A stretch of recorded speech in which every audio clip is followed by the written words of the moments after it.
Venice, around the year 1580. On a dressing table sits a hand mirror backed in tortoiseshell, a pot of white lead paste, an ivory comb, and a small green glass vial no larger than your thumb.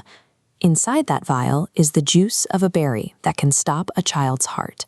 Yet a woman tips her head back and lets a single drop fall into each eye.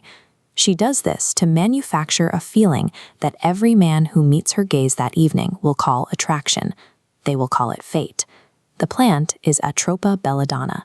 In Italian, belladonna means borrowed it, but the cosmetic actually came first. The women who used the berry to brighten their eyes gave the poison its flattering name. For generations, one of the deadliest plants growing wild across Europe, whose glossy black berries have killed children who mistook them for cherries, sat right next to the rouge on a Renaissance vanity. The rest of the plant's name tells you exactly how the scholars who catalogued it felt. Atropa comes from atropos. In Greek myth, while her two sister fates spun and measured out the thread of a human life, Atropos was the one holding the shears. She cut it.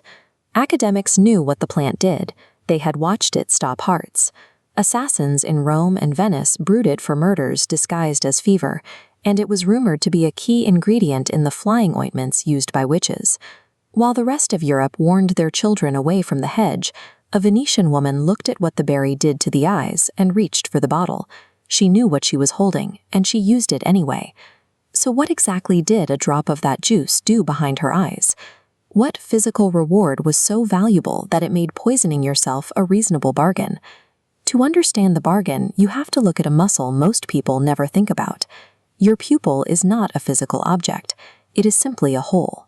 This diagram shows how the size of that opening is controlled by two sets of muscles pulling against each other. A ring of circular muscle tightens to shrink the pupil in bright light, while a set of radial fibers pull it wide in the dark. It is a constant, quiet negotiation to let the right amount of light hit the back of your eye. Belladonna breaks the negotiation. The active poison in the berry is a compound called atropine. It blocks the signal telling the circular muscle to tighten. The ring goes slack. With nothing left to oppose them, the radial fibers pull the pupil wide open and hold it there. This trick was a single muscle, chemically paralyzed. A woman in Venice disabled an evolutionary safeguard that had protected the eye for millions of years, intentionally propping the door open for a single evening's gaze. For centuries, the idea that a bigger black circle in the eye made a face more appealing was just a folk belief. Then, in 1965, a psychologist named Eckhard Hess ran a test. He showed a group of men two identical photographs of a woman's face. The only difference was that in the second photo, her pupils were retouched slightly larger.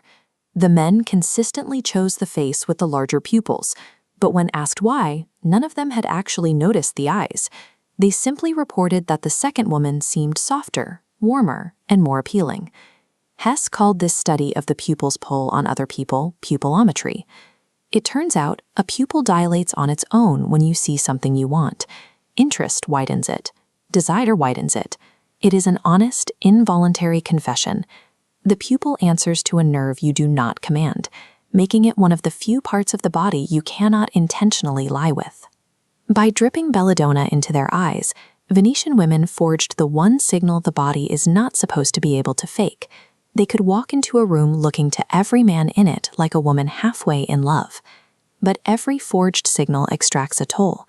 Consider a young noblewoman dressing for a banquet. She drips de belladonna, her pupils bloom, and she looks magnificent. Then she enters a banquet hall filled with candles. A dilated pupil cannot shrink to protect itself from the light. Every flame becomes a stinging glare, and the face of the suitor sitting across the table blurs into a soft fog. One drop of atropine opens the pupil to its full width in about 40 minutes. It doesn't begin to return to normal for 4 days, and the eye is not fully back to its own size for 12. Imagine relying on that drop week after week, year after year. The blurred vision stops being temporary. Over a decade of banquets, the constant paralysis takes a permanent toll, leaving a woman struggling to resolve the faces of her own children in the daylight.